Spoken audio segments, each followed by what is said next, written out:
Halo anak-anak, selamat pagi semuanya. Salam sehat selalu ya. Salam semangat dalam belajarnya. Anak-anak, sekarang kita akan belajar PLH tentang siap siaga menghadapi bencana alam. Sudah siapkan belajarnya? Yuk kita dengarkan penjelasan ibu berikut ini.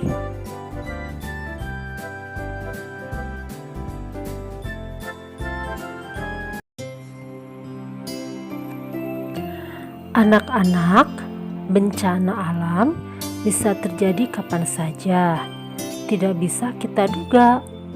Oleh karena itu, kita harus selalu waspada dan siap siaga dalam menghadapi bencana alam.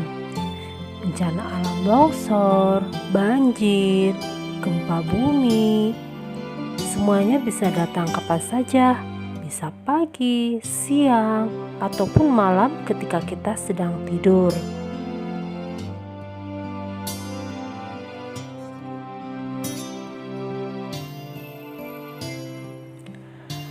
Jika pertanda ada bahaya, biasanya ada orang yang memberitahu penduduk dengan membunyikan kentongan dari bambu yang dipukul bertalu-talu.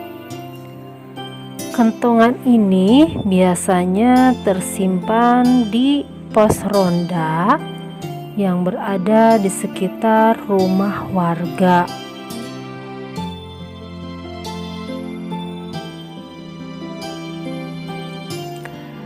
Jika terjadi bencana alam, siap-siaplah untuk mengungsi ke tempat yang aman. Jika terjadi gunung meletus, sebaiknya mengungsi ke tempat yang lebih jauh dari tempat kita. Tetapi jika terjadi banjir, sebaiknya kita mengungsi ke tempat yang lebih tinggi dari daerah kita.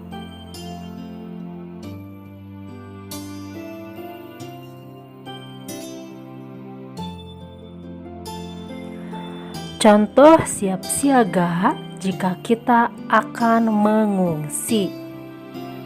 1. Bawa pakaian ganti secukupnya. Jangan terlalu banyak ya, karena nanti kita akan repot dengan bawaan barang kita.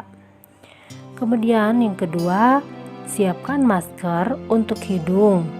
Ini jika terjadi bencana gunung meletus. Tapi kalau sekarang kan sedang musim corona, kemanapun kita harus tetap pakai masker ya.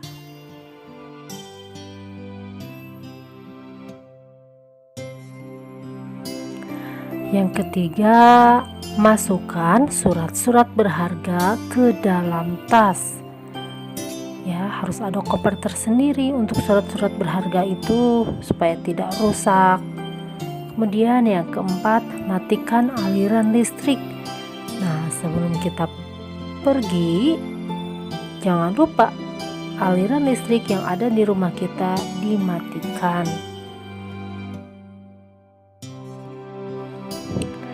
Yang berikutnya adalah matikan kompor. Ya, jika kita sedang masak, tiba-tiba terjadi bencana, jangan lupa sebelum kita pergi, matikan dulu kompor terlebih dahulu karena takut terjadi kebakaran. Ya. Kemudian berikutnya adalah kunci pintu dan jendela rumah supaya aman. Takutnya ketika rumah yang kita tinggalkan ada maling, ada orang yang memanfaatkan keadaan. Kan bahaya, barang-barang kita bisa hilang. Jadi jangan lupa dikunci supaya rumah dan barang kita tetap aman. Siap siaga berikutnya adalah simpan perhiasan di tempat yang aman. Ya, jika kita punya perhiasan kalung, cincin, gelang, sebaiknya disimpan di sebuah kotak dan lebih aman lagi kotak tersebut dikunci gembok. Ya, supaya kita tenang juga. Kemudian berikutnya adalah cabut kabel semua barang-barang yang berhubungan dengan elektronik, misalnya televisi, kulkas, radio, kipas angin.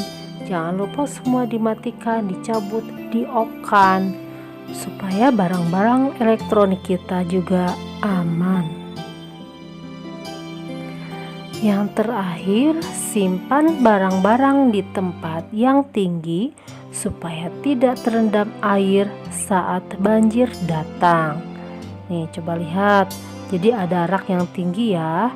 Ketika ada banjir, barang-barang kita aman.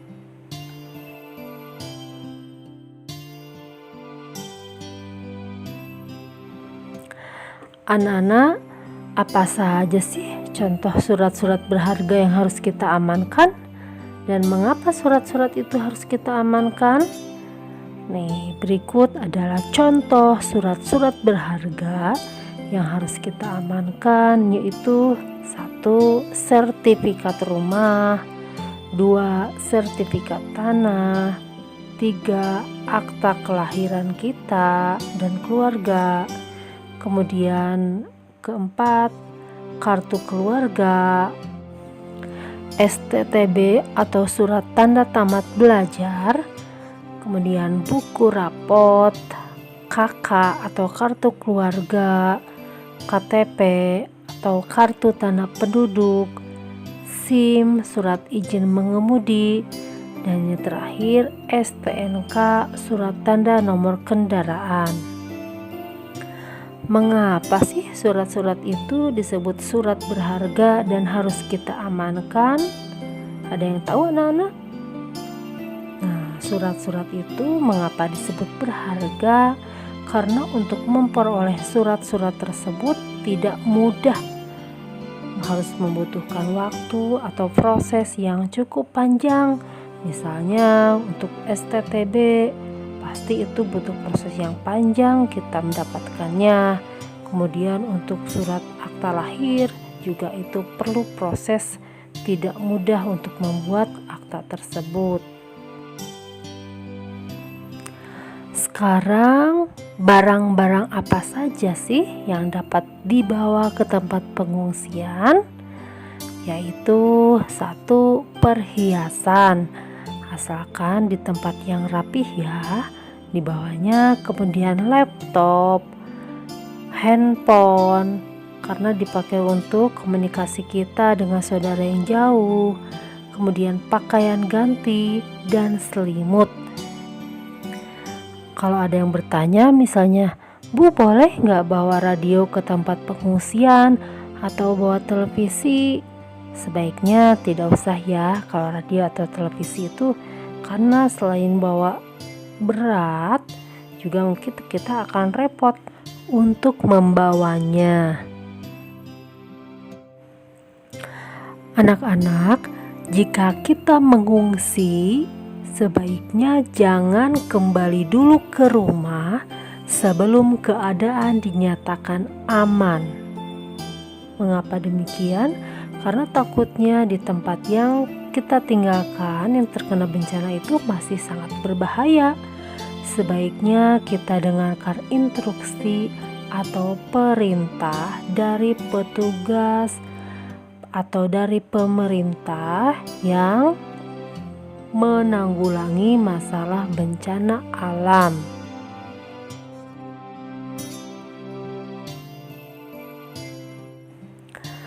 Anak-anak, korban bencana alam butuh bantuan kita. Korban bencana alam harus kita bantu. Bagaimana caranya? Yaitu dengan memberikan sumbangan.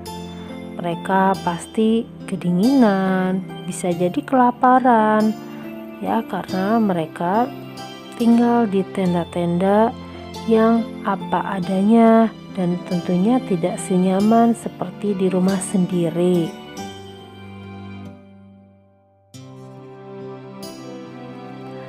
Anak-anak, ada yang tahu nggak apa saja sih sumbangan yang dapat kita berikan kepada korban bencana alam? Ya, betul, pasti anak-anak tahu ya. Nih, contoh sumbangan yang dapat kita berikan kepada korban bencana alam adalah pakaian. Pastinya pakaian yang masih layak pakai ya. Misalnya pakaian kita yang sudah tidak cukup atau sudah kekecilan. Kemudian kita juga bisa menyumbangkan uang, bisa menyisihkan dari uang jajan kita atau mengambil sedikit dari tabungan kita. Kemudian obat-obatan dan makanan, minuman, termasuk juga selimut. Itu adalah barang-barang yang saat ini sangat dibutuhkan di pengungsian. Anak-anak, jika kita memberi sumbangan atau bantuan kepada orang lain, sebaiknya harus dengan hati yang tulus dan ikhlas.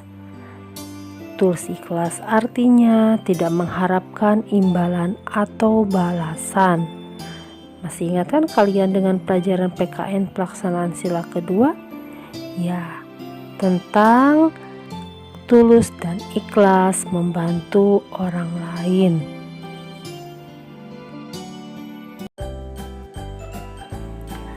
Anak-anak, sekian dulu ya penjelasan dari Ibu. Semoga kalian paham dengan apa yang sudah Ibu jelaskan. Semoga materi ini sangat bermanfaat bagi anak-anak, bagi kita semua, dan kita bisa terapkan dalam keseharian, yaitu siap siaga menghadapi bencana alam. Terima kasih anak-anak yang sudah menyimak dengan baik. Sampai jumpa di pelajaran berikutnya.